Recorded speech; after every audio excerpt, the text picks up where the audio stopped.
सभी को नमस्कार। यह डिक्टेशन करियर फर्स्ट चैनल द्वारा आपको दिया जा रहा है। अच्छा मैटर है, ध्यानपूर्वक लिखें।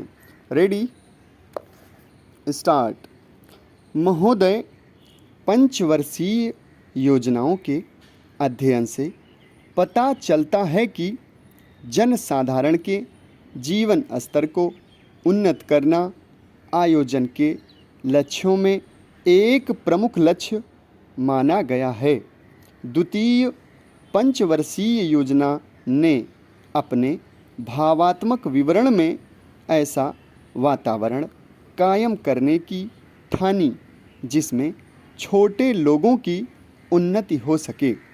चौथी योजना में जनसामान्य और निर्बल वर्गों की दशा को प्रोन्नत करने की बात की गई और इस उद्देश्य के लिए रोजगार तथा शिक्षा उपलब्ध कराने पर विशेष बल दिया गया। यह स्वीकार किया गया है कि छोटे किसान और भूमिहीन मजदूर अर्थव्यवस्था का मुख्य हिस्सा हैं, लेकिन इनके पास कोई उत्पादक आधार नहीं है और वे अपनी आजीविका के लिए मजदूरी पर निर्भर हैं। निर्धनता के विश्लेषण की स्पष्ट अभिव्यक्ति पांचवी योजना में की गई।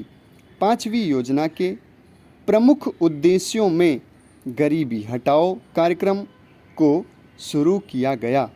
छठी योजना में निर्धनता की परिभाषा पोषण की आवश्यकताओं के आधार पर की गई।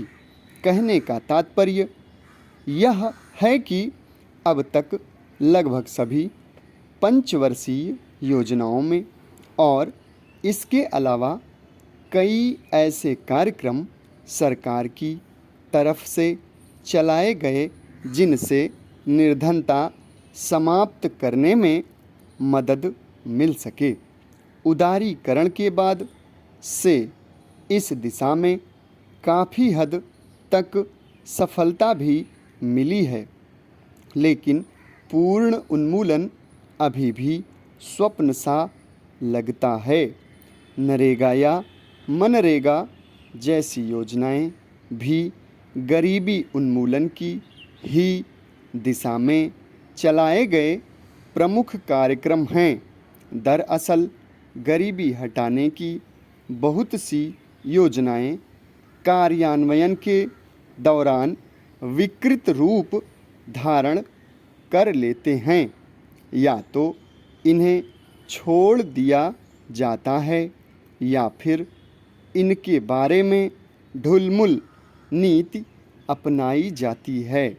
अतः यह आवश्यक है कि ग्राम विकास के कार्यक्रम पंचायतों के अधीन रखने की जगह इनके लिए विशेष परिषदें बनाई जाएं, जिनमें बहुसंख्यक किसानों, कारीगरों और भूमिहीन श्रमिकों को पर्याप्त प्रतिनिधित्व मिले। योजना का आधार यह तथ्य होना चाहिए कि निर्धनता एक कारण नहीं बल्कि सामाजिक आर्थिक परिणाम है। निश्चय ही इसका संबंध हमारी चेतना से है। समाज के मूल्य, मान्यताएं एवं प्राथमिकताएं बदलनी होंगी। दान पुण्य से ज़्यादा अहमियत सामाजिक न्याय को देनी होगी। निर्मित माल की कीमतों पर नियंत्रण कर उद्योगपतियों के लाभ के हिस्से को निश्चित कर काले धन के विरुद्ध कार्यवाही, कर ढांचे में परिवर्तन, कर प्रशासकीय व्यय, दिखावे के उपभोग पर नियंत्रण स्थापित कर ही सामाजिक न्याय सुनिश्चित हो पाएगा।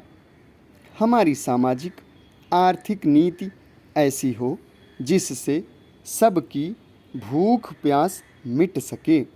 देश की समृद्धि का असली बैरोमीटर निर्धनों के चेहरे पर शाइनिंग हो, ताकि नए महाशक्तिशाली भारत का इरादा पूरा हो सके। भारत गांवों में बसता है। समाप्त।